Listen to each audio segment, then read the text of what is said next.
When my phone buzzed that night, I didn't expect it to change everything. It was a simple notification, Emily's name lighting up the screen with a message that read, "Hey, I'm at Daniel's place. Don't wait up." For a moment, I thought it was a mistake. Maybe she meant Danielle, her coworker from marketing. But the sinking feeling in my stomach told me otherwise. I reread the text 3 times, each word cutting a little deeper until the truth began to settle like ice behind my ribs. Emily and I had been married for 6 years. We'd built a quiet life together in Seattle.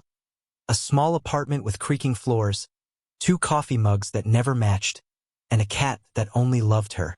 We weren't perfect, but we were steady. Or at least that's what I told myself every time I felt her drift further away. Lately, she'd been coming home late, saying her team had new deadlines, new projects, new everything. I wanted to believe her. I even packed her lunches, sent her small notes, hoping she'd remember what we used to be. But that message told me more than any excuse ever could. I didn't respond right away. I stared at the blue glow of the phone, my thumb hovering over the keyboard, while my mind replayed every little moment that now felt suspicious. The sudden perfume she never used before, the late-night showers, the way she laughed at texts she wouldn't let me see. All the pieces clicked in perfect, devastating harmony. Most men would have called, yelled, maybe driven across town to confront her. But something in me, something cold and strangely calm, told me not to. I realized that if she had truly crossed that line, then no confrontation could bring back what we'd lost. So, instead of anger, I chose silence. I poured myself a drink, sat by the window, and began typing. My hands didn't shake, not once. "Good to know," I wrote. "Take your time. You won't find me when you get back." I hit send before I could second-guess it. The words felt heavier than any shouting ever could. Minutes passed. Then another text appeared. "What's that supposed to mean?" I didn't answer. Instead, I opened my laptop, logged into our shared bank account, and began transferring my savings to a separate one under my name. It wasn't revenge. It was self-preservation. We'd built everything together, but I refused to let her walk away with my trust and my peace. While I worked, her messages kept coming faster. "Ethan, stop acting crazy. It's not what you think. Daniel's just a friend." I almost laughed. That line, "just a friend," had to be the oldest lie in history. By the time she finally called, I'd already packed a small bag and booked a one-way ticket to Denver, where my brother lived. I let the phone ring out. The apartment felt different now. Smaller, emptier, stripped of meaning. Every framed photo looked like a lie frozen in glass. When she finally stopped calling, I sent one last message. "When you get home, check the envelope on the table. It'll explain everything." In that envelope, I left a short note and a copy of the property deed, transferred entirely into her name. She'd always wanted that place more than I did. Maybe now she could have it all to herself. As I closed the door behind me, I felt something I hadn't in years. Clarity. The kind that hurts at first but eventually feels like freedom. The elevator ride down felt endless, but when the doors opened, I stepped out lighter. By the time my plane took off at dawn, I turned off my phone and watched the city shrink below me. Somewhere up there, Emily was probably realizing that sometimes silence speaks louder than any argument ever could. But that wasn't the end of the story. 2 days later, she showed up at my brother's doorstep, her eyes swollen, clutching that same envelope in her trembling hands.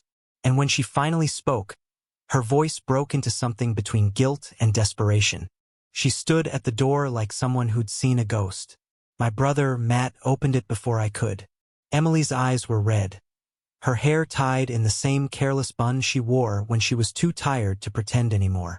For a second, I almost felt sorry for her. Almost. "Ethan," she whispered, voice shaking. "Please, can we talk?"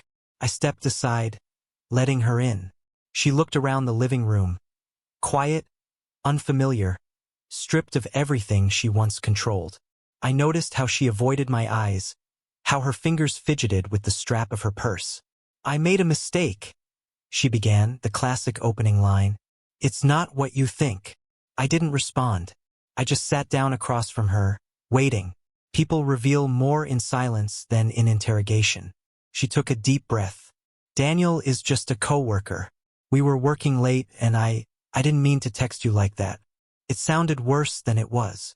Her voice cracked mid-sentence, and for a moment the room filled with the kind of tension you could taste.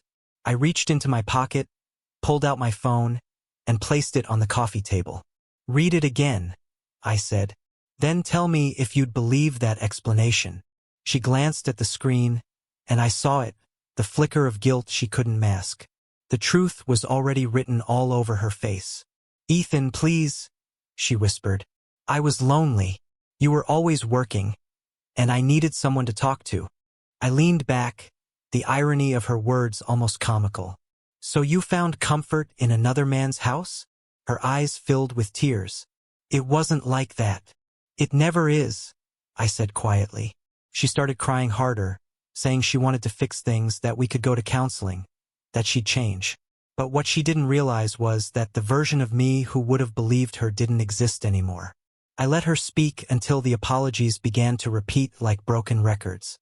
Then I finally said what had been sitting on my chest since that night. I didn't leave because of that text.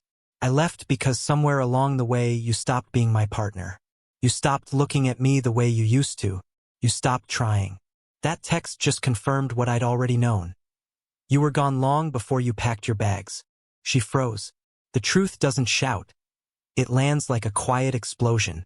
"I transferred the house to your name," I continued. "You can have it. Sell it, burn it, whatever you want.